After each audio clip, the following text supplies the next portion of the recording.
믿음과 상처 사이 다시 피어난 사랑. 인생의 두 번째 봄. 그날 밤 나는 다시 여자가 되었다. 우리의 눈이 마주쳤어요. 말없이 그대로 키스했죠. 이제는 어색함도 없었어요. 마치 오랫동안 사랑을 나눈 연인처럼 자연스러웠어요. 그의 눈빛이 깊어졌어요. 손을 잡고 안방으로 향했죠. 방 안의 침묵은 더 이상 외로움이 아니라 기대감으로 가득 찼죠. 침대에 누웠을 때 그의 몸이 제 위로 다가왔어요. 이제는 낯설지 않은 무게였죠. 그의 입술이 제 목덜미에 닿았을 때 제 안에서 무언가가 녹아내리는 것 같았어요. 모든 긴장과 불안이 사라지고 오직 현재의 감각만 남았죠. 우리의 옷이 하나둘 벗겨지고 피부와 피부가 맞닿았어요. 그의 손길이 제 몸을 따라 움직일 때마다 제 안에서 작은 불꽃이 튀어올랐어요. 오랫동안 잊고 있던 감각들이 되살아났죠. 그의 거친 숨결, 제 허리를 감싸는 단단한 팔, 귓가에 속삭이는 달콤한 말들이. 이 모든 것이 저를 현실에서 분리시켰어요. 우리는 하나가 되었어요. 오랫동안 막혀있던 감정의 강이 다시 흐르기 시작한 거예요. 여러분, 안녕하세요. 우리는 종종 사랑이 끝났다고 느낄 때 사실은 그 사랑이 다시 시작되고 있었다는 걸 나중에서야 깨닫습니다. 지난 이야기, 이 나이의 사랑이라니 그녀가 무너진 진짜 이유에서 수진 씨는 긴 외로움 끝에 김동욱 씨를 만나 오랫동안 닫혀있던 마음을 열기 시작했습니다. 하지만 사랑은 늘 순탄하지 않습니다. 작은 오해, 말하지 못한 진심, 그리고 세상의 시선이 그들의 사랑을 흔들기 시작했습니다. 오늘 황금빛 인생 이야기는 믿음과 상처 사이에서 갈등하는 두 사람의 이야기입니다. 과연 사랑은 상처 위에도 피어날 수 있을까요? 지금부터 함께 들어보시죠. 그날 이후 나는 자꾸만 김동욱 씨의 표정을 떠올리게 되었다. 내가 그를 의심했던 순간의 차가운 눈빛, 내 말에 아무 말 없이 돌아섰던 그의 어깨.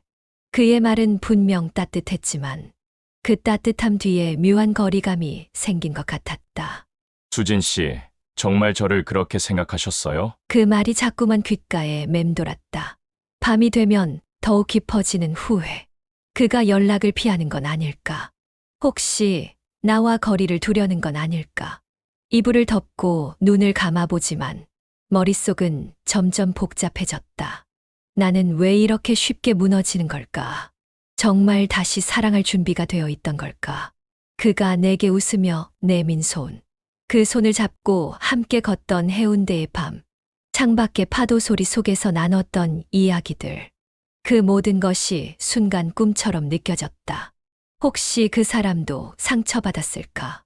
내가 너무 많은 걸 기대하고 있었던 건 아닐까? 조용한 거실에서 시계 초침 소리만 들렸다. 그 정적이 오히려 내 마음을 더 시끄럽게 만들고 있었다. 다음 날 아침, 휴대폰을 열어 그의 메시지를 확인했다. 읽음 표시 없음.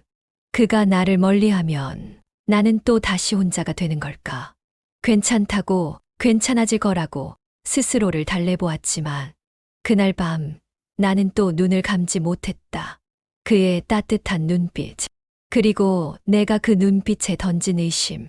그게 얼마나 깊은 상처였을지 이제야 알 것 같았다. 며칠이 지나도 동욱 씨는 예전처럼 연락을 자주 하지 않았다. 그의 문자도 짧은 안부 전화도 눈에 띄게 줄었다. 그리고 그 시기쯤 동네에 이상한 소문이 돌기 시작했다. 수진 씨 말이야. 요즘 그 사람하고 좀 멀어진 것 같다며? 그러게, 나이 차도 있는데 결국 그렇게 되는 거지 뭐. 시장에 가면 늘 나를 반갑게 맞아주던 상인들조차 요즘은 애써 눈을 피하는 듯했다. 누가 뭐라 한 것도 아닌데 사람들의 시선이 따갑게 느껴졌다. 빵집 정자 씨는 조심스럽게 내게 물었다. 언니, 요즘 그분이 잘 안 보이시네요. 혹시 무슨 일 있으세요? 아니야, 그냥 좀 바쁘신가 봐. 말은 그렇게 했지만 내 목소리는 한없이 작아져 있었다. 그날 저녁, 친구 영자가 케이크 한 조각을 들고 내 집을 찾았다. 수진아, 괜찮아. 나는 억지로 웃었다. 괜찮아. 그냥 좀 바빴나 보지 뭐. 수진아, 너 요즘 많이 예민해 보여. 혹시 그 사람 마음이 식은 건 아닐까? 그 말이 가슴 깊숙이 파고들었다. 그럴지도 몰라. 그럴지도 몰라. 사람 마음이라는 게 그래. 처음엔 설레고 좋아도 작은 상처 하나에 돌아설 수 있는 거잖아. 나는 아무 말도 하지 못했다. 그저 조용히 고개를 숙였을 뿐이었다. 사람들의 말은 때론 사실보다 더 깊은 상처를 남긴다. 그날 밤, 나는 동욱 씨에게 전화를 걸었다가 끝내 누르지 못한 채 화면을 꺼버렸다. 그날도 늘 그렇듯이 아침 햇살은 창가에 스며들었고 나는 식지 않은 커피를 멍하니 바라보고 있었다. 휴대폰을 들어 그의 연락을 기다리는 일이 이젠 일상이 되어 있었다. 그때였다. 카톡 알림 하나. 익숙한 이름. 수진 씨, 오늘 잠깐 얼굴 볼 수 있을까요? 심장이 덜컥 내려앉았다. 갑작스레 내 손이 떨리기 시작했다. 이게 반가움인지 두려움인지 나도 알 수 없었다. 그는 늘 앉던 자리에 먼저 와 있었다. 짧게 다듬은 머리, 조금 야윈 얼굴, 그리고 말없이 손에 쥐고 있는 따뜻한 아메리카노. 나는 조심스레 다가갔다. 오랜만이에요. 그러게요. 잘 지내셨어요? 잘 지낸 건지, 그냥 지낸 건지 모르겠어요. 짧은 정적이 흐른다. 커피잔을 드는 그의 손이 조금 떨리고 있는 게 보였다. 그동안 연락 없어서 많이 걱정했어요. 나도요. 무슨 말을 어떻게 꺼내야 할지 혼자 정리하고 있었어요. 그의 말투에는 예전의 부드러움이 담겨 있었지만 어딘가 조심스러웠다. 그날 이후로 많이 생각했어요. 나도요. 두 사람 사이 작은 테이블 하나. 하지만 그 거리보다 더 멀게 느껴지는 감정의 간극. 그때 내가 너무 쉽게 당신을 의심한 것 같아요. 그러지 말았어야 했는데. 아니에요. 당연한 반응이었어요. 그런 상황이었다면 저라도 저를 의심했을 거예요. 그래도 나는 당신 눈을 제대로 쳐다보지 못했어요. 그 눈빛이 얼마나 상처받았는지 이제야 알겠더라고요. 정말 많이 힘들었어요. 그 말 한마디가. 카페 한쪽에서 잔잔한 음악이 흐르고 있었다. 피아노 선율 속에 서로의 말이 울림처럼 퍼졌다. 나는 당신이 떠날까봐 무서웠던 것 같아요.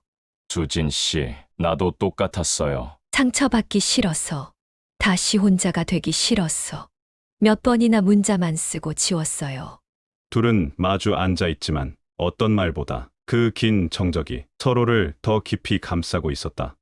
이제 우린 어떻게 하면 좋을까요?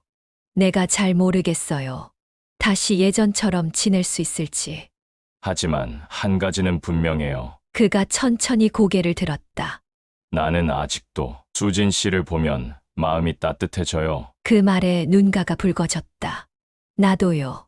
당신 생각하면 아직도 심장이 조금은 뛰어요. 그 순간 나는 깨달았다. 사랑은 늘 뜨겁거나 화려하지 않다. 때로는 아무 말 없이 마주 앉아 함께 침묵을 견디는 것이 사랑일지도 모른다는 걸. 카페를 나선 우리는 말없이 나란히 걷기 시작했다. 해가 기울기 시작한 저녁의 네온 사인이 도심 건물 사이로 부드럽게 쏟아지고 있었다. 서로 아무 말이 없었지만 발걸음이 같은 속도로 맞춰졌다는 게 왠지 모르게 마음을 편안하게 해주었다. 수진 씨, 우리 잠깐만 공원에 들를까요? 해질 무렵 풍경이 참 예쁘거든요. 좋아요. 예전에도 그런 말 자주 했었죠. 우리는 조용히 벤치에 앉았다. 나무잎이 바람에 흩날리고 어디선가 아이들 웃음소리가 들려왔다. 이 공원, 처음 혼자 살기 시작했을 때 가끔 와서 앉아 있었어요. 그냥 가만히 사람들 지나는 걸 보는 게 좋더라고요. 혼자 있는 시간이 길어질수록 이런 소소한 풍경도 위로가 되죠. 그날 이후로 사실 마음속에 벽이 생긴 것 같았어요. 당신을 향한 감정이 식은 건 아닌데 그 벽을 내가 만든 건지도 모르겠어요. 저도요. 그 벽 앞에서 한참을 머뭇거렸어요. 하지만 지금 이렇게 당신과 다시 마주 앉아 있으니까 그 벽이 조금씩 무너지는 기분이에요. 그의 말은 길지 않았다. 하지만 그 짧은 말 속에 담긴 진심이 내 마음을 천천히 감싸고 있었다. 우리가 서로를 조금 더 믿어줬더라면 그 오해도 그 거리감도 이렇게까지 커지진 않았을 텐데 사랑이란 게 믿음만으로 완성되는 건 아니더라고요. 기다려주는 용기 그리고 용서하는 마음도 같이 있어야 하는 것 같아요. 그래서 지금은 어떤 마음이세요? 지금은 다시 당신과 함께 걸어가고 싶은 마음입니다. 천천히 예전보다 더 솔직하게 더 많이 듣고 더 많이 말하면서요. 나는 조용히 그의 손 위에 내 손을 올려놓았다. 나도 그래요. 이번엔 조금 더 나를 믿어보고 싶어요. 우리는 다시 시작하기로 했다. 그 어떤 약속보다 조심스럽고 그 어떤 시작보다 용기가 필요한 결심. 하지만 그 순간만큼은 마음이 참 평안했다. 수진 씨, 다음 주 시간 괜찮으세요? 부산 말고 이번엔 강릉 어때요? 바다도 보고 그냥 우리만의 시간. 그래요. 좋아요. 우리 여행 가요. 이번엔 조금 더 가볍고 조금 더 단단한 마음으로요. 그날 밤 우리는 말없이 해변을 걸었다. 달빛은 바다 위를 고요히 비추고 있었고 서로의 그림자가 모래 위에 길게 드리워졌다. 바람이 살갗을 스치고 지나가도 나는 춥지 않았다. 그 사람의 존재만으로도 이 밤은 충분히 따뜻했으니까. 제 안에 갇혀있던 감정이 폭발했죠. 그의 손길이 제 몸을 따라 움직이기 시작했어요. 처음에는 조심스럽게, 점점 더 대담하게 제 잠옷 단추가 하나 둘씩 풀리고 그의 셔츠도 바닥에 떨어졌어요. 달빛이 우리의 피부를 비추었죠. 그의 입술이 제 목덜미를 따라 내려갔습니다. 숨이 막히는 것 같았죠. 오랫동안 잊고 있던 감각들이 되살아났어요. 여자로서의 욕망, 누군가에게 원해진 기쁨, 피부와 피부가 만났을 때 전율이. 이 모든 것이 한꺼번에 밀려왔어요. 그의 손길이 제 허리를 감싸고 제 손가락이 그의 머리카락 사이로 파고들었어요. 모든 움직임이 자연스러웠어요. 마치 오래전부터 연습해 온 것처럼 우리의 몸이 하나가 되었을 때 전류가 흐르는 것 같았어요. 오랫동안 잠자던 제 안의 여자가 깨어난 거예요. 그것은 단순한 육체적인 결합이 아니었어요. 억눌려 있던 감정의 해방이었죠. 마치 오랫동안 갇혀있던 새가 날개를 펴고 하늘로 날아오르는 것처럼 그는 창가에 서서 바다를 보고 있었다. 나는 침대에 앉아 그 뒷모습을 조용히 바라보았다. 수진 씨, 오늘이 꿈 같지 않나요? 정말 그래요. 아침이 오지 않으면 좋겠다는 생각. 처음 해봤어요. 그가 돌아서서 내 곁으로 다가왔다. 우리는 서로의 손을 잡고 마주 앉아 한참을 말없이 있었다. 사랑은 크게 말하지 않아도 그저 옆에 있음만으로도 충분히 전달되는 감정이라는 걸 이 나이에 비로소 깨닫게 되었다. 앞으로 어떤 일이 있을지 몰라도 나는 수진 씨 곁을 지킬 거예요. 천천히 함께 걷고 싶습니다. 나는 대답 대신 그의 손을 꼭 잡았다. 우리 남은 인생의 여행을 함께 떠나요. 천천히 조심스럽게. 하지만 단단하게요. 사랑은 젊음의 특권이 아닙니다. 사랑은 마음을 주는 용기이고 마음을 지키려는 책임이며 그 속에서 나를 다시 만나게 해주는 가장 따뜻한 감정입니다. 누구에게나 늦게 피어나는 사랑이 있습니다. 그 사랑은 조금 느리고 조금 서툴 수 있지만 그래서 더 깊고 더 진실합니다. 사랑은 여전히 우리 곁에 있습니다. 우리의 이름을 부르며 언제든 다시 시작할 준비가 되어 있습니다. 여러분, 오늘 황금빛 인생 이야기 어떠셨나요? 혹시 여러분 마음속에도 한때 접어두었던 감정, 망설이던 시작이 있다면 이야기의 여운이 그 마음을 따뜻하게 어루만졌기를 바랍니다. 인생의 어느 시점에도 두 번째 봄은 찾아올 수 있습니다. 그 봄이 오면 꼭 마음을 열고 그 따뜻한 바람을 맞이하시길 바랍니다. 여러분의 삶에도 언제나 황금빛 햇살 같은 인연이 함께하길 응원하며 지금까지 황금빛 인생 이야기였습니다. 구독과 좋아요, 알림 설정도 잊지 마시고요. 감사합니다.